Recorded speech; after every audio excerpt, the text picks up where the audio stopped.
Hey, Geekscapists, welcome to a brand new Geekscape podcast. I'm Jonathan London, your host. If this is your first Geekscape, strap yourselves in for some pop culture talk. That would include movies, video games, comic books, TV. Sometimes we like to talk music. My friend Joel Reeder was just on the show a couple weeks ago. He has a band called The Fatal Flaw, but I first met him as the bassist of the Mr. T Experience, one of the kind of legendary Gilman Street bands. If you know about them, that's the group that club is where Green Day came out of, and bands like Rancid, a bunch of punk clubs there, a bunch of punk bands there in Berkeley, California. I idolized that stuff when I was in high school. Loved it. I idolized that stuff when I was in college, and so it was cool to befriend some of those musicians and have Joel on the show and talk about his band and their new releases. I got some more friends in music because I did a bunch of music videos starting out, and my buddies Amber Pacific just have a brand new album called All In that just came out. If you want to go back to 2006, but have people singing about what they're dealing with now, but in that style of the Warped Tour, which is back, Warped Tour is back, then you got to go listen to this new All Time Low album. It's going to take you right back. And you'd think that I was like, oh no, I don't know if I can listen to this. I might have aged out of this. And I strapped on the running shoes and I took the new Amber Pacific album for a run. And I was cruising, man. It took me right back. It took me back to shooting their behind the scenes DVD and all this stuff for their album back in 2006.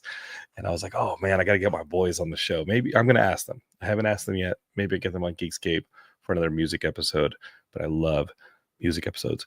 Speaking of other stuff on the Geekscape, Ian Kerner and I sat down and talked Captain America New World Order. Is it New World Order? Is it Brave New World? I am so confused by the rewrites, the reshoots, and all that stuff. Wasn't too confused by the movie. Went to see it, and if you guys want to know what I thought of it with spoilers, you can go and find that on the Geekscape feed. If you're watching this on YouTube, Twitch, or Facebook, it's like right up there or right down there somewhere, wherever it is, but it's right here. It's also out on the podcast feeds if you're into all those different podcast apps and you listen to it maybe on your way to work. But don't do it while you're at work, okay? Like, have some respect, okay? Don't have any respect. F it. It's 2025. Listen while you're at work. Go for it. All right. This episode, we're going to be talking more comics. I want to say thank you again for all the feedback and the amazing response for Paul London, Hero of the Prophecy, our Kickstarter for the comic book that we did right here in the house. It's a Geekscape comic. It says there in the little banner when you get it, it's going to say Geekscape Comics right there. Thank you. My brother went to Australia today, and I sent him with 25 copies of the book. So if you go to see my brother in the tour of Australia, maybe you're one of our Australian listeners like Alex Major, go get yourself a book. He has them with him. All right. So when he comes to wherever the heck you are, maybe Perth, go get yourself a copy of Hear the Prophecy. Be like, hey, I heard that you came to Australia with 25 copies of the book printed. Yep. So get yourself one of them because he's got them. The Kickstarter still goes for another 2 weeks, but who cares? Like, I got to get these comics out. I didn't make them to be like Smog and freaking The Hobbit and just like hoard them. They're in a box right here next to me, and they do me no use. Not in your hands. Like, yes, I want you to send me money for them on the Kickstarter. I want you to get a reward. I want you to do all those things. But they're going out the freaking door as soon as your credit card's clear. Like, I got to get these out. I want you to read them. I've read it a million times. On to issue number 2. All right. We're going to be talking comics this episode because my friend DJ Wooldridge is on, and he's got this brand new Kickstarter that is going to start. If you're watching this live, it starts tomorrow. If you're listening to this at work, which is awesome, burn the place down, it's probably live. All right. This comic is called Danger Boi, and it reminds me of some of the Zip and Zap that I loved as a Mike Mignola Hellboy fan. But really, this is my number one back in the Dark Horse days. Madman. Mike Allred's Madman with the yo-yo and the cool zip cars and the mutants and stuff like that. Like, I love those kind of badass comics, and I have a feeling DJ does too. We're going to talk to him on this episode, so strap yourselves in for some comic talk. Strap yourselves in for DJ and I talking all about those cool Dark Horse comics from the 90s. And this is Geekscape. If you like all that stuff, you're in the right spot. Here's the theme song.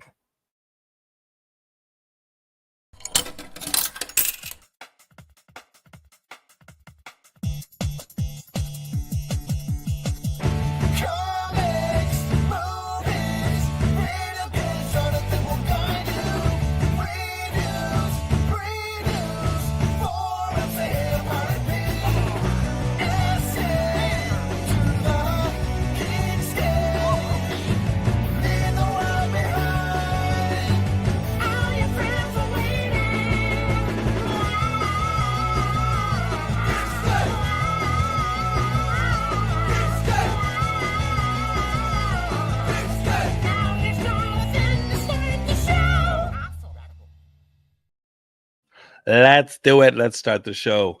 I don't know why I did that, but I love doing Geekscape. Check this out. Paul came over last night and signed this copy of Hear the Prophecy. Micah, who he signed it for, did our lettering. Mr. Micah Myers, my guy. I think you're in Virginia or something like that. You're going to have this. I'm mailing this to you, and I'm going to send you 10 more copies that you can take to conventions when you do. I don't think letters get like they're just due. You know, like everybody's like, oh, cool. The writing, the art is the thing. But anybody go to like the letterers table at a convention is like, yo, show me that sexy lettering. They should, because lettering is huge. And so I'm going to send a couple copies to Micah, because I know he does conventions like as a letterer. And I'm like, who comes to the letter? I mean, they got to, right? Like, why else would you do a convention if you're a letterer? But like, does he sell like the books that he lettered? He should, right? I don't know how that works. I've never really seen a letterer pimping out at a comic convention, but I'm going to send some to Micah along with this signed one that Paul made, and then to my editor Winston, who helped put the whole thing together. That's going to Chicago right there. So before Paul left to Australia, he signed a couple for our collaborators. And out the door with you, pal. Call me when you're back from Brisbane or wherever the heck you're going. All right. That's enough about that comic. Let's talk about a new comic, DJ Wooldridge. You ever had those friends who like you do something so they do something, like maybe you do a Kickstarter so they do a Kickstarter for their comic, or even worse, this one's really weird. You have a kid like a human child, and then like a couple weeks later they have a kid like a human child. Like, you ever feel like that? You ever feel like this dude's getting too close? I think he's going to be here to explain himself. Explain yourself, cable guy. I think there's a couple things that you said in the preamble. First off, I want to. Did you say the Mr. T experience? Did I hear that? Yeah. Okay. Yeah, you heard it. Okay, cool. Okay, just making sure. And Micah's wait, are you aware of them? Of the Mr. T experience? Is it? Yeah. It's not. It's a rock and roll band. Oh, I thought it was like a meet and greet with Mr. T. Like it was one of those, like when you go to like Ninja Turtles Live or Power Rangers Live. It's like, here's Mr. T. No, there was a legendary punk club. It's still there, but it's in Berkeley. In the early '90s is where Green Day and Rancid and all those, and then Jawbreaker and all these punk bands came from. And Mr. T Experience was one of the legend. That was one of the regulars, and I was a Mr. T Experience man. I like the underdog. I also, Micah's great. I've worked with Micah. He's awesome. He's great to collaborate with. So anybody looking out for letterers, and to Jonathan's point, I heard it said before, and it is very true. I was at a convention, and somebody asked, like, what's the most important thing about making a comic? And the guy on the panel was like, well, the thing people mess up the most, like the quickest way to identify an amateur comic is coloring and lettering, because those are the things people don't think about enough. So you gotta get a good letterer. Micah's awesome. I wish I could point to the project I worked with on Micah, but it was a pitch, and so it's not out. It's not out in the wild. It's not out. You're gonna be back on the show to do that one, right? I mean, we'll see. That one's going out to publishers, and that one takes, those conversations take a long time to get a no. They take a long time to be like, no. Okay. Oh, we read it. No. The awkward one is when it's on like a Zoom. And they just like stare at you blankly, and you're like, this isn't clicking at all. Like, and I'd like to think that you and I are charismatic and jocular, and usually at least we can get some familiarity from the other person, even if it eventually is a no. You at least get something. Back. But man, those pitches where they're like fucking lurch on the other end, and they're just staring at you, and I'm like, this motherfucker, he doesn't want to take this pitch. This guy's thinking about like his kid's daycare, or like this kid's thinking about something else. This guy did not want to take this pitch. It's a waste of both our times. And now, even if he likes me later, he may not, because he hates me right now for like doing this pitch. This sucks. And you can't win that back. Like, you can walk up to him at Comic-Con and be like, hey man, just wanted to meet you in person, something like that. And they're like, not great. Now I know how you smell. Like, I hate you. Yeah. That might have happened recently. It feels like this is a very specific encounter that you're totally. Totally. I was like, dude, I know you took this pitch as a favor, but if you weren't feeling it, like, we don't have to continue this pitch, man. Like, it's all good. You are looking. This is the pitch equivalent of looking over their shoulder during the conversation. You know what I mean? You're not feeling this, man. Like, I'm just, and trying, like, you're like, oh no, people respond to this. I'm gonna try that story, angle. And it's like, dude, he's not into the effing pitch. Doesn't matter what comes out of your mouth. Yeah, well, They're not doing it. What can I say real quick? That first off, congrats on your campaign and its success. It seems to be doing really well. I just took a look at it. You guys seem to be doing really awesome. And also, I read the book and it's great. I really love it. Yeah, I really dig it. Yeah, you didn't have to do that. I already did your show. You didn't have to do that. I really dig it. I thought, well, because behind the scenes, behind the curtain, Jonathan sent me a copy to read, and as he insinuated early in the conversation, I also have a baby, and so I was working on the campaign, and I was doing other stuff, and I was just totally. Finally, I was like, Jonathan's coming to my show, and I'm going to sit down and I'm going to read. The link doesn't work anymore. Oh no! Yeah. Oops, I timed this wrong. So I wanted to not make the same mistake before I came back onto your show, so I could tell your audience. Well, of course, they all have already backed the book. Of course, how could they not? All 5 of them. I know who you are, Jerry. No, I'm kidding. It's real good. It's real good. It's a lot of fun. It's really good. And it is a perfect example of one of the things that I think the comics medium tends to do well. I don't think it is quite now, and I think you would probably agree with me on this. Comics have kind of become an IP incubator, as opposed to so everything is a movie pitch that is now a comic. But what I like about your book is that it is kind of, and I know originally with you guys it started off as a movie thing, but it's something we don't. If it's something that we don't do, movies we don't make anymore. You know what I mean? It's not like, hey, you know that movie you like? Well, here's this in comic form. I'm like, well, I have that. There's a million of those in theaters right now or on streaming. The kind of sword and sorcery. I think on my show, I don't know that you compared it to John Carter, but you implied John Carter didn't do you any favors when you were pitching. It didn't do us any favor with our pitches, but it's very John Carter. It's something that we don't really do anymore, and I think that's something that I love about comics as a medium. I mean, dude, you have Army of Darkness as a poster behind you. Like, it's something we don't. We just don't really. Mass media just doesn't do anymore, and I think that's one of the magic of comics. That you can tell, you should be able to tell. I feel like in comics, any type of story. That's the beauty of the medium. As long as you and your artist can agree on a page rate, and you can afford that page rate. You know what I mean? Pretty much anything's on the table.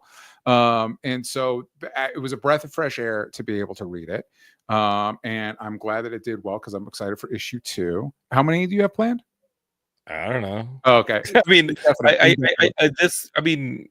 this storyline is 6, or I think it'll be 5 or 6. But gotcha. And George and I, we're paying for them, and then we're using the Kickstarters to kind of ease the pain on the investment. But yes, because comics are cheaper than making a short or a movie. We have a short. A short is one of our stretch goals. Yeah. We shot a short years ago as I was going through a divorce, and so it didn't get finished. But it's filmed. There's pieces of it in our sizzle reel, but the finished short is about 75% completed, and we will complete it. I'll probably use the stretch goal money to get Andy or somebody to finish it, my editor Andy to finish it.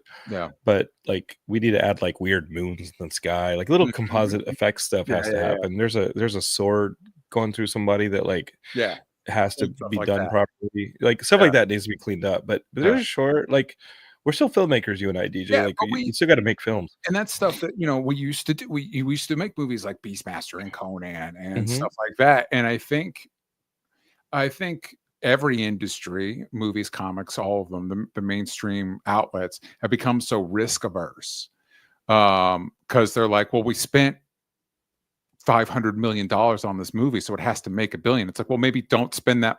Did you need to spend all that money? I think there's a beautiful middle ground that's not being explored by Marvel, where the Werewolf by Nights can be explored. What used to be the $20 million Underworld movies or $30 million Underworld movies and eventually became $60 million. But like a lot of those movies, in the early aughts started out as, the Blade movie. I think Blade was a $60 million budget, but a lot of those, like Deadpool. So the first Deadpool was like, that's a $60 million movie. Yeah, and now of course it's like 200. Deadpool 3 was like 200 million or whatever.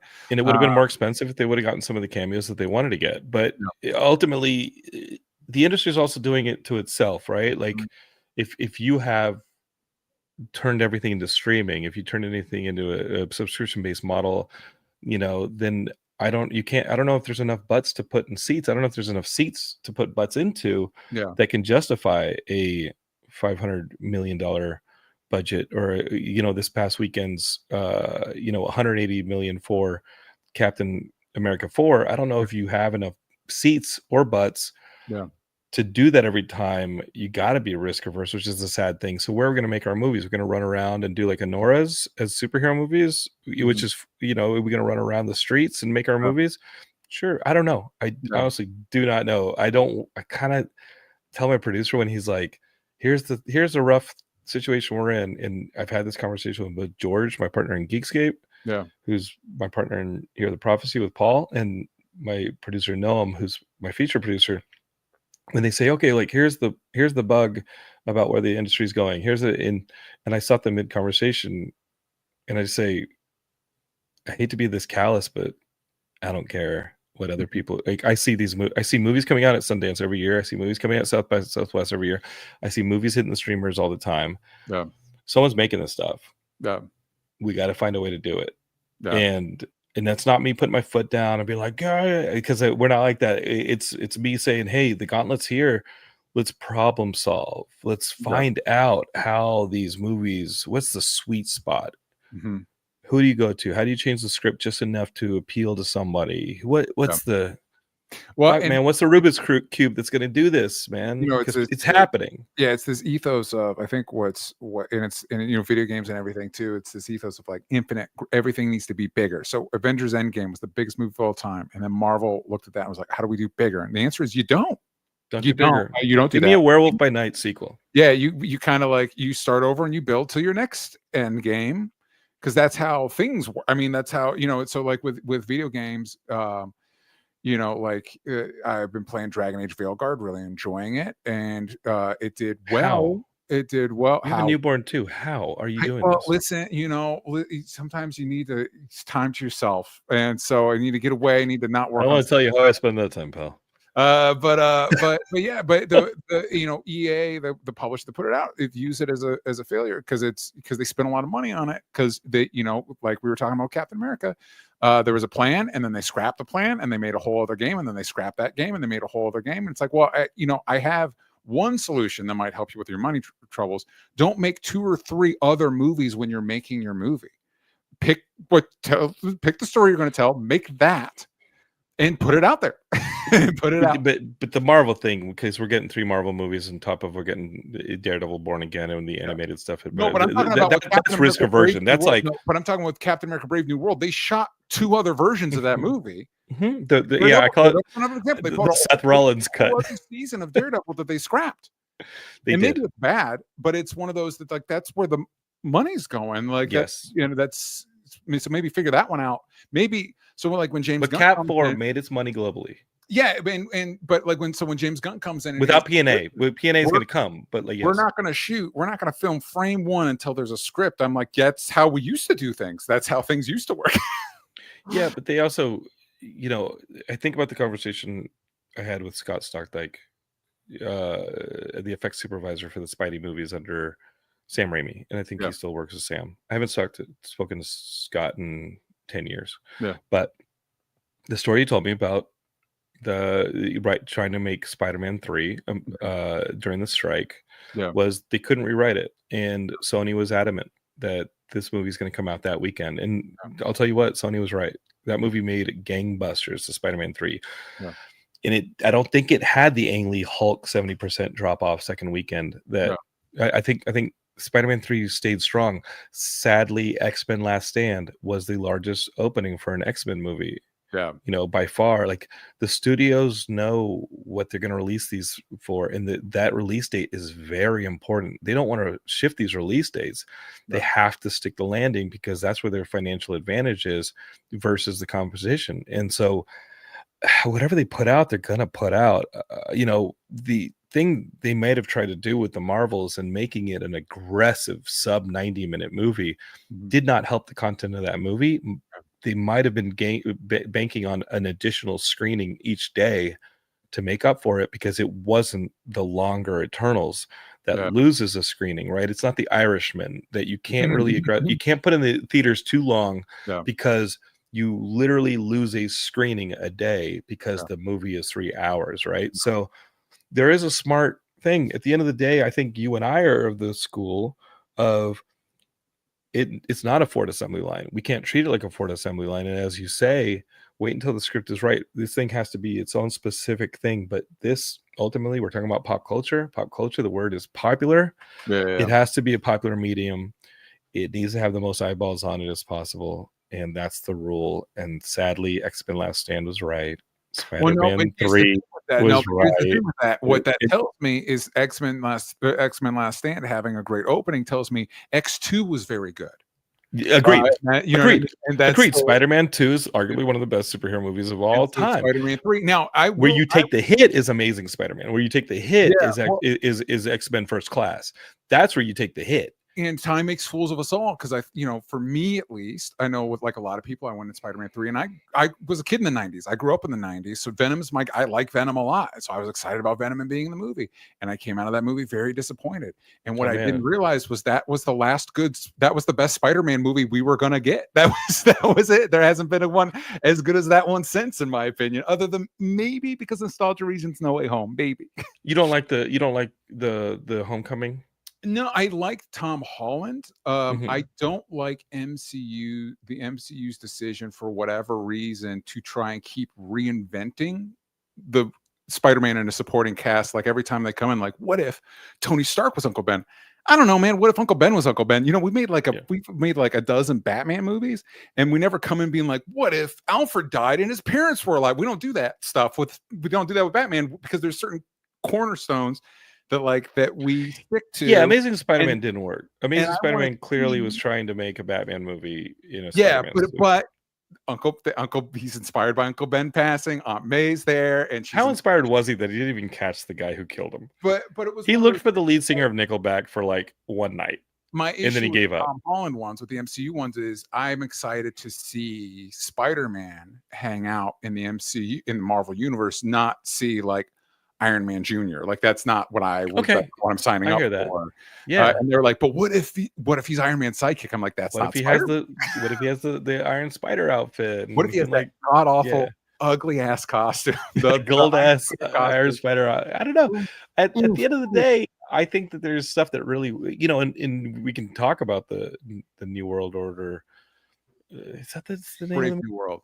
Whatever. Yeah, we can talk about that because there are parts of the movie that really resonated for me. Yeah. Isaiah's like arrest, I was like, oh, there's heart in this movie. Lumley, man, he carries the movie on his back. That he does really good work. I loved Joaquin. I love that relationship with Anthony Mackie, but then there's stuff that just falls flat. And I don't want to spoil that here. If you Geekscapists want to really get in the nitty-gritty, go listen to the dedicated episode. But it did feel like you could see some of the stitch work in a lot of ways in the Captain America 4. And I still think it did some things successfully. The design of the leader wasn't one of them. Give me the big head. Give me the eraser top leader, please. Give me the eraser top leader. Just do it. No zombie leader. I think Anthony Mackie is great, and I think he's a really good Captain America. And I think I would have liked to see. And I like Falcon and Winter Soldier, the show. I like him. And going in, I was kind of like, I don't really care about Green Hulk fighting Red Hulk. That doesn't really interest me. So maybe having Captain America fight Red Hulk could be really cool. And then as the movie went on, I'm like, I want Ruffalo, and I want Mark Ruffalo to interact with the leader. Even a video conference. Just video you're starting to deal with a lot of Gamma stuff. Yeah. Get your boy on the phone. That's what I was like. I was like, dude, get your boy on the phone. You're dealing with Gamma now. The second you leave that black site and you're dealing with the leader and Gamma, bro, you better get this guy on the phone. Banner. Come on, man, get him on the phone. Yeah. You're out of your league right now, physically. I think I would even, and I understand that, there's some practical reasons for this, and then there's also some creative reasons, because you don't want your first movie with Sam Wilson as Captain America where he has to share the spotlight. But give him a video call. But if Red Hulk's the bad guy and Leader's the bad guy and that's what we're doing, it's like, I kind of wouldn't hate it if this was like a Thor Ragnarok thing where it's Sam Wilson's movie, but Hulk's around, like he's hanging out. He gets at least one fight with the Red Hulk, and then we learn, like, maybe, that's your in the second act, beginning a third act, Red Hulk just owns Green Hulk, and so now it's like up to Captain America, and he's like, but I don't have any of this. I don't have any of the things to fight, and he just beat that Hulk just beat my Hulk. So now what do I do? You know what I mean? Yeah, I'm out of this. Let's call Jennifer. Which would have just, as pissed off as those incels were of the Black Captain America. Yeah. Oh my God, let's throw Jennifer in there and have a She-Hulk cameo and really set those nerds off. I think I would argue. I was looking. Do you do the Letterboxd? No, nobody cares about my opinion, man. Yeah. I do Letterboxd, and I like, I rank the movies, and I have them, whatever, and I have just because there's so many of them. I have. And you play video games? Come on, man. Your wife is so mad at you right now. I have the two. I have my, the Infinite Saga list, and then the Multiverse Saga list. And so I was putting Captain America: Brave New World in there, and I was like, I honestly think She-Hulk is the best thing they've done since that, or Werewolf by Night is the best thing they've done since Endgame. I think it's hold on. Let me think about this, because you threw it down. Yeah, I think maybe, and I could argue No Way Home, but again, like, I love No Way Home is going to take it from me. Yeah, but I'm not going to dismiss, except for the fact that Star-Lord forgets that he has a 0G space helmet at the end of Guardians 3. Guardians 3 is good. I'm not. Guardians 3 is really good because I love the High Evolutionary. Yeah, well, that's one of those things that when came out, they were hip deep in the Jonathan Majors drama, and I'm like, watch this movie and say we're pivoting whatever Kang War, I can't remember Kang's Dynasty, whatever. Yeah, the Dynasty. Evolutionary War. High Evolutionaries are bad guy now. That's what we're doing because this guy is great. This is a good. My affection to the High Evolutionary goes back to whenever they did that crossover. It might have been 89, 90, and I was a kid, and I was coming back from a water park near Austin, and we stopped in at a gas station, and I picked up the Avengers annual that was for that crossover of the Evolutionary War. Yeah. And the Avengers team was like Hercules, Grey Hulk, maybe Valkyrie. Was that the Brown Bomber era? And it was straight up, it was Cap in the black outfit. Yeah. Could have been John Walker, but man, they are strapped to the globe, like chained to the globe on the front, and the High Evolutionary is holding in his hand. And I remember seeing that, and I think it was a Walt Simonson cover, and just being like, what? And that is still one of my favorite comics of all time, that Avengers annual that wrapped up the Evolutionary War. It's badass. I still have my tattered copy. And so when I saw the Evolution, and I have a lot of affection for the Guns, I'm about to mail Sean Gunn a copy of this right here. His wife Tasha, they've been on the show. I told the story of saving Tasha in that front race. Tasha now claims that she saved me, but she was ahead of me. She never saw the truck that was about to hit her. Like, don't play, Tasha. Like, unless you have eyes in the back of your head, then you would have seen this creep running behind you like this. But I think James rarely misses, but Star-Lord has a helmet at the end of Guardians 3 that he could have just gone bloop, and suddenly he can breathe outside in 0G. How did he forget that, man? Yeah, that Guardians 3 is up there. I think I would argue it's probably the best of the three, in my opinion. That first one's so fresh. Yeah, I'm just not the biggest Guardians guy. I'm not the Guardians never really clicked for me. But did you watch Farscape? And of course, not a lot of people watch Farscape, but Farscape is my sci-fi show. It's why Geekscape is named Geekscape. But no offense to Abnett and Lanning, the people who who revamped the Guardians with Star-Lord and Rocket and everything. Yeah. But it's Farscape, bros. Yeah. Guys, it's Farscape. It's a bunch of people who hate each other are stuck on a ship together. Like, listen, it's Farscape. There's nothing wrong with that. We could steal from that. That's allowed. Yeah, guys. Farscape is the shit. Superhero comics are what if that thing, but with Spider-Man now. But what? And I got to tell you, like, when I watched that first Guardians movie, it felt like Farscape, but through James's lens, and I was in it. I was like, oh hell yeah, like Drax is Dargo, Star-Lord is Crichton, like we have a lethal killer like woman, like guys, we have a funny little cute guy like Rigel, but it's Rocket. Like this, I hate to tell you, Yeah, this is effing Farscape. yeah. If you want more Guardians of the Galaxy, go watch Farscape. So is that where you're going to now? Keep in mind, as we're determining what your favorite of the multiverse saga is, they've now officially, if you count the shows, they've officially released more projects than the Infinity Saga. Oh, I don't know what my favorite 25. is. I thought that first Iron Man felt so fresh, brother. No, but I'm talking about everything since Endgame. Oh, it's gonna be No Way Home. Mm-hmm. Just because, god damn, when I did not like those Amazing Spider-Man movies. Again, I felt like they were Batman movies shoehorned into Spider-Man costume because of Dark Knight being so successful. The Sony people had to respond, and I get it. I get how those movies happened. He's a loner. What if he's a loner and his parents? Then he's Batman. Yeah. And when Andrew Garfield starts talking about how he wasn't a good Spider-Man, they have to give him a pep talk. Mm-hmm. And then when he saves Gwen Stacy and makes up for it, fixes a lot of those other two movies that I did not enjoy at all. No Way Home was an opportunity for Andrew Garfield and Jamie Foxx to be like, it wasn't us, by the way. I loved it. It wasn't us. My heart exploded. I was like, thank you. And I love Toby. I love Tom. Loved Tom since The Impossible when he saved Naomi Watts, or he and Naomi Watts had to deal with the tsunami. Yeah. I don't know. I don't know. I'm just enjoying it. I can't wait to see what they're doing with the Daredevil. I'm glad that they brought back a lot of the Netflix stuff. That's it feels like a misfire that they didn't do that. That's another thing where I'm like, why wasn't that the first thing you did? Why wasn't the first thing you did? And I got to tell you, in the same spirit of No Way Home, fixing some stuff from Amazing Spider-Man, I hope my boy Finn Jones shows up. Former Geekscape guest Finn Jones. I hope he shows up. He wants to keep playing. I hope he wants to keep playing. He wants to keep playing. He's not been a guest on my show, so I'm okay if he doesn't show up. He's a good dude, and he actually was like, you know what? Don't make me the Iron Fist. Yeah. Give it to Colleen Wing. Yeah. And I was like, yo, I love you, bro. Like, you're a good dude. Yeah.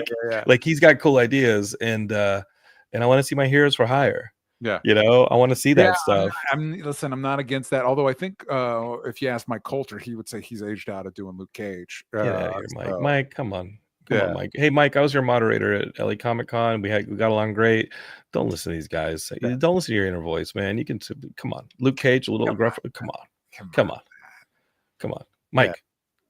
You listening to me? You can play call him up right now. Come on. Call him up right now. Hold on. Call up Finn. Call him up. Bring the pitch. By the end of the episode of the series, Colleen has the Iron Fist. Just do that. We did get that one episode of, I think it was in Luke Cage, where Finn Jones showed up. Mm-hmm. We got the one Heroes for Hire. Yeah. I'm not going to yell at Jeff Loeb about all that Netflix stuff. Jeff's pretty good.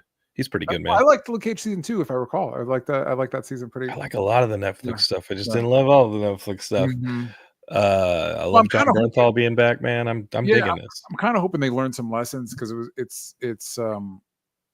I think the Daredevil show was good, but I do think there's room for improvement. And I think one of the things was maybe not 13. You need to make a decision. I think it's either 13 episodes and you tell more than one story, or two stories. Season 2 is like, but what if 2 stories? I'm like, that's still not how shows normally work. That's how movies work. Defenders did not leave a good taste in our mouths. Yeah, or a shorter season. You know what I mean? Yeah, I'm okay with an 8. Yeah. So we'll see. But again, there's another situation where, like, Charlie Cox wasn't the problem, Vincent D'Onofrio not the problem. So, and Finn Jones showing up like a week before he had to film and trying to do all that stuff, not a problem. Like there's some stuff that I like in all of the Marvel stuff. I can watch all that stuff. Like I can watch the Eternals. I can watch any of the stuff that's been lambasted. I think I know you. Yeah. I can watch Marvels. I can watch any of that stuff that's been lambasted. I can watch Secret Invasion. Oof on Secret Invasion. And I can find something to like. The thing that was good about Secret Invasion is that when you have actors like Sam Jackson, and I just blanked on the guy that plays the main Skrull. He's great in Star Wars. Yeah, he's great. Yeah, you're pairing Sam Jackson with any of those actors. You're like, well, Don Cheadle, these actors are good. for this scene works because they're good. So it's bummer the show is awful. DJ, what if they had skewed that entire opening with the AI and this and that, which was a bad idea all the time. It's always a bad idea. If you're a creator and you want to use AI, it's a bad idea because people find out you're gonna lose the Oscar for the brutalist. And so what if the opening had been these sequences that Marvel owns, they could have used from all the MCU movies, and they just start putting some scroll reveals in these scenes that we know. We know this scene. We know this scene. We've seen it a million times. That was a scroll. And this was a scroll. And that person in the background of Iron Man 3 was a scroll. And that person was a scroll. And these scrolls have been monitoring us the entire time. Now let's start our show. Like that as a title, like an opening title sequence. I like that. And I think you can't be afraid of the stuff the kids like or parts of your audience like. And I think you would have earned a lot of goodwill, even from me who did not watch the show entirely. I don't think, did I? Anyway, you didn't finish the Secret Invasion? Well, no, I finished Secret Invasion. I'm talking about the show that they should have referenced. They should have had. Wait, we're dealing with scrolls. Wait, Coulson's back. Is he a scroll now? Was he a scroll? You know what? I don't know. Some of the agents of S.H.I.E.L.D. should have shown up. He should have been like, listen, I don't know who's a scroll and who's not.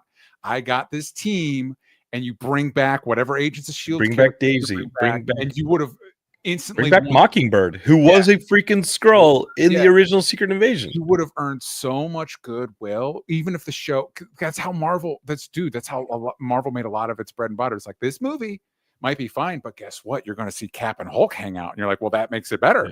If Secret Invasion had been an unofficial wrap up, course correction, whatever it was, of Agents of S.H.I.E.L.D., which I enjoyed and watched all of it. Characters in, so like saying, hey, whether that's a multiverse, whether you on that show is multiverse or not, welcome now to the main one.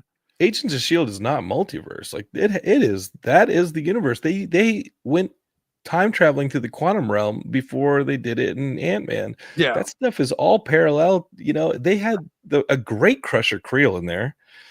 They had a great Magnetron in there.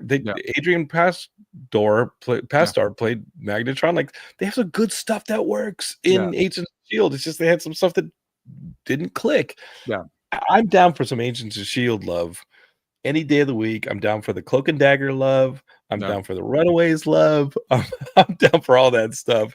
Not so much the Inhumans love, but Lockjaw was there. We got that in Doctor Strange. We did. So it's one of those, like, you're not entirely scared of this stuff. You can pull some rabbits out of your hat. Bring me Daisy from the freaking Agents of S.H.I.E.L.D. and put her in. You know, this is, you know, if you're gonna kill Maria Hill, bring in Daisy. Yeah, there's nothing stopping Quake. There's nothing stopping you. And let's have some skull fun. Let's just make it fun. All we ask for is make it fun. What's the one thing we wanted on that show, Agents of S.H.I.E.L.D.? We wanted them to hang out with Sam Jackson's Nick Fury, not a post-credit cameo in episode 2. We wanted, and so do that Secret Invasion. Like, guess what, guys? You know what you always wanted on Agents of S.H.I.E.L.D.? Here it is on Secret Invasion. You're welcome. And we would have been all like, this show's still not good, but thank you for this. I think that when the Captain 4 works is when it's fun. And I think when any of these movies work, it's when they are fun, when they start to become, and when they have pathos. When you ignore the pathos of these characters, and the symbolism of these characters, and the fact that, like, they're metaphors, I think that a moment where Sam Wilson says, I have this responsibility because if I mess up, everyone I'm representing behind me has to work harder. And I have this opportunity as Captain America, but also as a black man. This is on my shoulders, and I like, hell, okay, that there's parts that resonate so well, and whatever, man. Let's make our own stories while they're figuring their stuff out. Let's talk about some Danger Boy, and let's make our own freaking stories, bro. Thank you. I was just thinking, like, I want to segue to talking about my comic. What do we? And you were one step ahead of me. No, I wasn't going to not do that. I know we have 3 hours to film. People just start turning off the episode. Do that. I got my campaign launching tomorrow morning, man. I threatened DJ with an 3-hour episode. Talk to me about this. Was I right with the Mike Mignola and Mike Allred references? Were those influences on you? That whole Dark Horse thing? Yeah, I wanted to ask you: are you pro Madman and Freakazoid, or because you're pro Madman, you're like, no Freakazoid? Freakazoid's fine, and I get the comparison and I get the controversy. but I am a Madman guy. I want to make a Madman movie. I want Madman's great. to make Outred a is Madman great. film. Mike, Outred, if you're watching this, I would love you to do a cover for Danger Boi 2. That would make my world. But yeah, I think you're 100% right, because I think, to make it a little bit more specific, but I think it's in the same ballpark. For a point of reference when designing Danger Boi, Rocketeer was definitely something I gave to Sean, our artist. The goal. Did you see the documentary about the Rocketeer? About the creator? No. There's a documentary. They were on the podcast talking about the documentary. I should check that out. Check that out. I've always thought that Rocketeer's design. I've liked pulp heroes. You know what I mean? So obviously, Hellboy pulls from that well, and Rocketeer does as well. And I always thought that costume ripped. And so when I was talking for people that don't know, my comic's coming to Kickstarter on the 18th. If you're watching this live, it's not out yet, but if you're watching it on the 18th or after, it's up, and you should go back it, because it's very cool. It's a 44-page cyberpunk thriller, and the goal is to kind of push the superhero genre into the 21st century, kind of like look at the world today and imagine how can superheroes, as if superheroes are the American myth, the story we tell ourselves about ourselves. How should that myth change? How should that story we tell ourselves change? Was kind of the impetus for it. But when designing the character, something that inspired me, I pulled from a lot of different stuff, and this kind of starts in kind of poking at, in similar ways to like the Boys and Watchmen, poking at how, like, if superheroes existed, they'd probably suck. But pulling one of the things I really love, one of the many things I love about Watchmen, it's a legendary book for a reason. I liked how Alan Moore acknowledged that if superheroes existed in our world, things would be different, like things would be changing. And so if I'm looking ahead to this alternate future, let's say like 2060 or whatever, but it's a world where superheroes have existed since World War II, like a Marvel adjacent universe, things would be really different. So it would probably feel more like a cyberpunk type future. It would have that. If I think the note I gave, I should look at my email I sent Sean. I think the note I gave him was, imagine a Silver Age world in decay. Like, imagine like if the 60s and 70s looked like Silver Age Marvel comics and progressed from there, but weren't taken care of. that is the world we're in. And so with the design of Danger Boi, like Rocketeer, I think I sent him, if anybody's seen Shin Kamen Rider, I think that was a reference point I sent him, trying to pull from, because from making your own stuff, you want to, it's a superhero comic, you want to evoke certain things, but you also want to do something distinct. You don't want it to look like every superhero book on the stand, because it's not every superhero book on the stand. It's something you're hoping new and fresh and exciting. The tone has to feel familiar, but the story should not.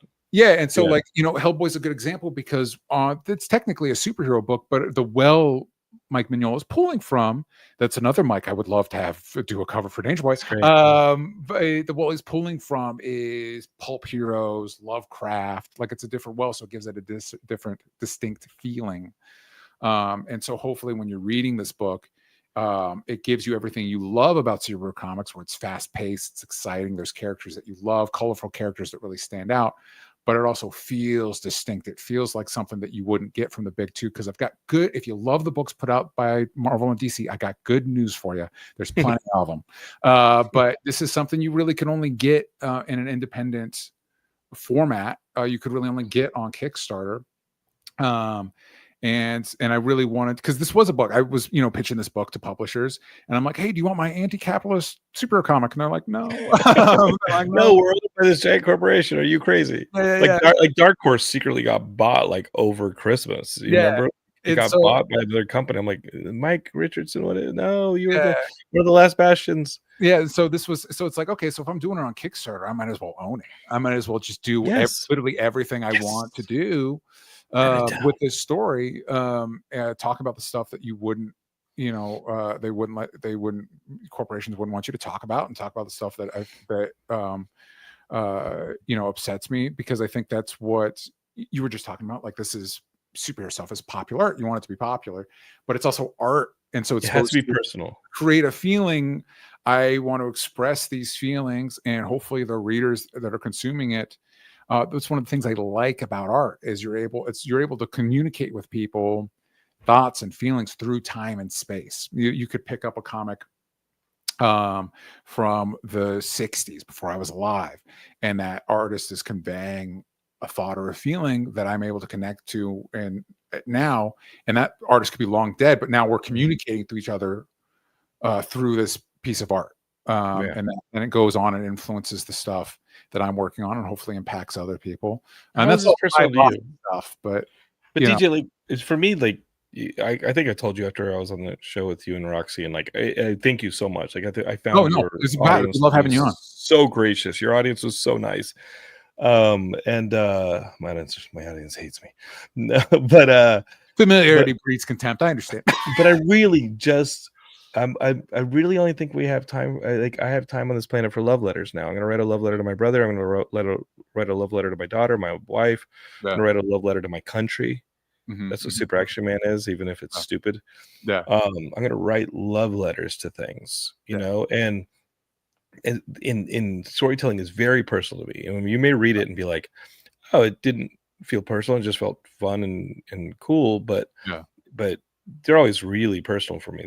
They're catharsis. How is this personal to you? And I'm only leading you because I know we're finding, and I think from reading the 8 pages and seeing what you're making and seeing this first 24-hour incentive you have, which I'm going to bring up on the screen. Like, First 48 hours. This is feeling very personal to you. Yeah. Well, it comes from, superhero. If you're looking at, like I am kind of like, reconstructing. If you look at something like Watchmen, The Boys as a deconstruction, kind of reconstructing what a superhero is and what the big publishers aren't doing. Comics in general, but also superhero comics come from kind of an anti-establishment angle. Like the first Superman stories where he in the first, I think it's like the first appearance, he's throwing off a corrupt slumlord off of a building. The first Captain America issue #1 is a picture of Cap punching Hitler. Early Marvel comics, 60s, 70s, pulling from counterculture, even something like Spawn, Spawn and the Image guys are pulling from like, extreme, like outside of the norm. That's something that's baked into the DNA of superheroes, and then of course they become huge money makers, and that's how Superman goes from fighting some lords to being representing Reagan's America in The Dark Knight Returns. You know what I mean? Because still Frank Miller was being counter because Superman was not the hero of that book. Yeah. And Batman had to take him down. Yeah, and so going from that, but now of course comics, like we were kind of talking about earlier, but super specifically, are now these big corporate identities. They're these brands, they're these mascots. And so there's only so much they can do. And the world around us has changed in a way that corporations are not equipped to respond to. And so I wanted a superhero character that's how it's personal to me. I wanted to create a character that kind of responds to the moment we're in. Like Captain America was built to respond to the moment they were in. Superman was built, Superman was created by 2 poor Jewish kids that wanted to imagine somebody that would come and act. What if an immigrant, not just somebody, an immigrant. But what if somebody in power gave a shit and actually did something to help us for once? You know what I mean? Kind of a thing. Not just in power, but like there's a reason Lex is the perfect foil, because he is everything that 2 immigrants from the old world that they're never going to see again. The old world is destroyed. It's in turmoil. That's Europe. Yeah. Like they're at the mercy of people like Lex Luthor in this new country. They're seen as the alien. They're seen as the outcast. And then Superman represents all that. If Superman only has physical powers. Yeah. Like Lex beat him last week. And Lex is seeing the love of the people that he wants to champion. Like that's slipping through because he's a piece of garbage. Yeah. Right. That's like what Trump wrote the other day, where he's like, no one who saves his country is breaking the law or is breaking the law. And it's like, are you out of your mind? So like I see this launch exclusive in Geekscape. This is why you got to jump on this Kickstarter, especially if you're a freaking person like me. Look at this launch exclusive. Every backer that selects a physical reward within the first 48 hours of launch will receive this print signed by the artist. And you've literally got your character smacking Elon in the face in like using his electrical weapon to like hit Trump in the neck. Like, you're not being very subtle here, sir. Not that you should be. I don't think art should be subtle. Yeah, superhero comics are not a subtle medium. I felt very you're an angry man. Inspired by I just felt very inspired like in that Captain America #1 and which was controversial at the time. You know what I mean? At the time that they did it, there was a lot of controversy around that cover. And I just kind of felt like this was punk rock. This felt like punk to me. That felt like a Danger Boy. That felt like the right thing. It just felt like something that was on Sean and Mai's mind. And yeah, it kind of, this specific thing cannot happen in our book because it is an alternate reality. But you remember this? The spirit of it's there. Did you ever see the Super Action Man cover that we did back in 2010? No, I saw the Super Action Man ad at the end of your book. Yeah. Take a look at this. This is what I had Tony Rodriguez. I said, give me the Super Action Man equivalent of Captain America punching Hitler. Yeah. And Tony Rodriguez came back with this. Super Action Man literally punching Bin Laden, Gaddafi, Kim Jong-il, or Un, whatever the older one is. Like, all these guys were alive back when this issue came out, and then they just started dying. Super Action Man took them all out. He's just, that's the equivalent of, like, I think you and I are, the similar patriots in that way, is that, like, oh, we're going to use our art to say a statement. And, like, so when I see this Danger Boy 48-hour incentive, and he's like, I was like, I like this DJ guy, even though he's stalking me and replicating my life. He's doing like a single white female with me. Like, even though he's doing that, like, I like this guy. I don't care. Take my life. I've had a good run, man. Yeah. So I think if you guys, check out, go to dangerboycomic.com. That's how you're going to find the book. Okay. Dangerboycomic.com with the I, guys. It's not also with a Y. Either, I got both. So either way you spell it, it'll take you there. My man. Why? What's the I all about? That's like a riot girl type thing. Like, it's cool. Yeah, it just kind of felt like the right way to go. And I like it. And there is a young adult novel series with the Y. It's not incredibly popular, but I didn't want to have to deal with a call from this person. So like, this feels like a brand. Like, Danger Boy with an I. Yeah. Feels like a brand. Yeah. It's cool. And you can go, we got a ton of really cool variant covers from some incredible artists. We got Tango, we got Tyrell Cannon, who worked on Beef Bros. Anybody that read Beef Bros, you're going to be a fan of this book, Danger Boy. Vincenzo Riccardi. And it's one of those things, man, like when you're working on it, you're like, this rips, this is cool. And I hope people respond to it, because I'm seeing the inks as Sean's finishing them, and it's just sick. We've been working on, so the preview pages, I think at this point, are 2 to 3 years old. Holy. Yeah. Why don't you just give up? Yeah. So, that says more about me than it does about you. The stuff that we're pulling off now, my writing is just so much just better, and Sean's art has just gotten even better. And I will also say, if you're looking at Sean's work and you're like, that's dope, I wonder what it would look like if he drew me. You can get drawn into the comic. That is a tier that we have. So if you want to exist in the world of Danger Boy and Las Torres and all that stuff, or visit, I don't know if you'd want to exist there, but if you want to visit in ink form, you can do that as one of our tiers as well. And you can also pick up my previous comics, Hellbent and Chaos Theory. I also want to say, because you have a Kickstarter going as well, anybody that backs both, if you've already backed Hero Prophecy, good for you. You should do that. Thanks, and you want to mosey on over, back my book as well. I'm going to throw in a free one of my older comics. I'm going to throw in a free comic for y'all. But you need to do it. It's going to be part of the backer kit. There's going to be a backer kit quiz tier that you also back Hero Prophecy, and I'm going to send that information to Jonathan, and he's going to confirm it. So you got to actually back both. I think that's awesome, dude. So it's awesome. You got to do it. That's so cool. Thank you. Out of it. No, thank you for having me on the show, dude. If you've backed Hear the Prophecy, or you're gonna plan to do it in the next 2 weeks before we close, and you go and get yourself the Danger Boy at dangerboy.com. You can spell with a Y, you can spell with an I. I will check the list. I'll see if you're naughty or nice. DJ and I'll connect heads, and then you can go pick another one of DJ's books out and download it. And I'm racing to catch up on getting ourselves some books, man.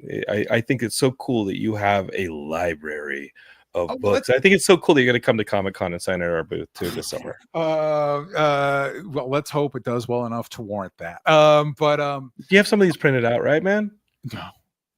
No, but not the Danger Boys, the older stuff. Yeah. That's all I'm saying. Is come hang out with us. You and Roxy should come and do like a live on the floor or something at like Comic-Con this summer. We have the booth. It's just Matt Kelly like hanging out all weekend. Like you can't just leave him in the booth. He'll start chewing on things. I love Matt, but like you know, I'm already going to be like watching the kid in San Diego. I'm going to be watching Matt in San Diego. Like, come and you watch Matt for an hour while you sign some books, man. Okay, all right. He starts chewing on stuff. It sounds like you're recruiting me to babysit. Matt is a good guy, but let me tell you, favor all of a sudden. Then he's great. I love having him. He helps with the booth. He helps with Geekscape. He runs the podcast network, and we're adding some really cool shows under Matt's watch. One of them, Internet Supreme Court, starts soon. This one I'm really excited about is called Nerding Out of Neurodivergence. It's got these professors and scientists talking about they're geeking out on this stuff. Like it's the right podcast for our neurodivergent like life right now, where a lot of people are discovering that they have some form of neurodivergence, and it's a hot topic issue, and they're doing it very sensitively and very hilariously and also in a very geeky way. I'm excited for that show. Matt's great. That being said, like if you hang out at the booth too long, dude's gonna bust out with a "Hey, you ever seen Troll 2?" You know, he's gonna start doing the you know, the same way you and I talk about the superhero movies. He does that with the horror movies, right? And then I don't know. You come to the booth and you hang out with him and you talk Troll 2 with the guy. You sit there and he'll be like, which one? Here's my ranking of the Friday the 13th movies. Not that you shouldn't have one. Number 5 is the best because the dude dies in the porta potty while singing "New Baby." We know that, but you know, you're gonna love Matt Kelly. So all right. Really, just babysit me. I think I just want my friends at my booth. I get it, man, dude. I get it. And would you come down to San Diego? Would you come down to San Diego and hang out? Yeah. Well, the good thing about that, man, is San Diego doesn't require me to get on a plane, which I don't really want to do right now. So you don't want to do it in the current FAA. Really you don't want the guy from the Real World Road Rules being in charge of your flight safety. Yeah, just sorry, not to make things political. It's funny when. Come on! I've had political episodes all the time. It's funny, like whenever, because I'm sure you get this a lot too when you talk about comics and stuff like that. And I'm kind of bracing myself for it with this comic. And people are like, "Oh, don't make it political." I'm like, well, one, comics have always been political. Two, I didn't make things political, man. I'm not the politics came for. We have a reality star. The air you breathe is based on politics. This water I'm drinking right now went through a filter, but before it did, the makeup of what's in this water is the result of politics. The fact that DJ doesn't want to get on a plane, and I kind of don't want to either, the result of politics. Well, to be in defense of planes, I also don't. The Wright brothers. I'm 6'6", so I don't like getting on planes normally under normal conditions. It's like that ad they used to have with like Lou Alcindor freaking sitting down, in a seat, and the person in front of him puts his seat back, and like suddenly he's like, "What the fuck?" Yeah. His like tray goes into his stomach. You shouldn't get on planes. You should be the plane. Yeah, thank you. I'm going to do the best I can with that. Yeah, it's always somebody reclines and then they hit your knees and they're like, "Huh," and then like do it like 6 more times. I'm like, I can't do anything about my knees, dude. Geeks out there. Lou Alcindor is also the original name for Kareem Abdul-Jabbar. So for those of you basketball geeks out there, there you go. For all you jock geeks that I have in my audience, I do every now and then get an email that's like, you love sports. Why don't you? No, not this network. Matt Kelly would get a nosebleed. No, Matt Kelly wouldn't get a nosebleed. He would look into it. I'd get a nosebleed by doing another podcast. I don't want to do another podcast. Listen, man, you got a kid. You got to start making. You got to start having conversations with yourself about like, does this fit into? Nope, doesn't. I want to make comics. I want to make movies. I want to talk to my friends like DJ. Thank you for having me. And do this. And and let me tell you what's going to happen tomorrow. If you're Jonathan London, you're going to be one of those first 48-hour backers to this Danger Boi comic. So you can get bright this, and early. And if you're print. before the 18th, if it's before the 18th, please go sign up on a pre-launch page. That'll let you know that helps. when it goes live. And so that way you don't miss out on any of the goodness, because there's going to be discounted tiers. There's going to be that launch incentive. You get anybody that backs a physical tier is going to get an extra print signed by Sean. And there's some limited rewards, like if you want to get drawn in, that's limited. So sometimes those go pretty quick. So dude, that went quick. I wasn't expecting it to go that quick. Yeah, I added some. Went, and then those went. I didn't expect that. Yeah, people are buying $500 wrestling belts, man. This Kickstarter thing, I wasn't ready for this, man. You and Jason Inman didn't warn me or any of this. Oh, just wait till you start doing fulfillment, man. That's where the real fun. I like fulfillment. I'm already fulfilling. Paul came over and was signing of these things last night, dude. I don't want to. I know fulfillment's going to be a bitch, so I'm not delaying it. The second he gets back from Australia, I'm chaining him to a damn desk with a marker in his hand. Yeah, and he's signing all these damn books. Yep. I'm not waiting on no fulfillment. That's why we ordered the book already. Yeah. I don't want to sit here and be doing this crap for the next 6 months. I want to be doing issue number 2 and 3. Yeah. You kidding me? I want to be reading Danger Boi 17. You got to get through one first, gang. DangerBoyComic.com. Geekscapists, you have your mission. DangerBoy.com. You're gonna notify on launch if you're watching this live, and you're gonna go and put the money down the second this thing launches. You can go. You can do DangerBoy.com. That's with an I. That'll get you there. DangerBoyComic.com. Either way you spell it, will get you there. Jesus. Yeah. You got to help him pay for his domain name. I got to cover my bases. I had to cover my bases. You know what I mean? So that way, hopefully, no matter how you get there, you get there. I think you're in a good spot, man. I'm sitting here. DangerBoy.com with the Y. I don't know where that takes you. Don't get on my case about it.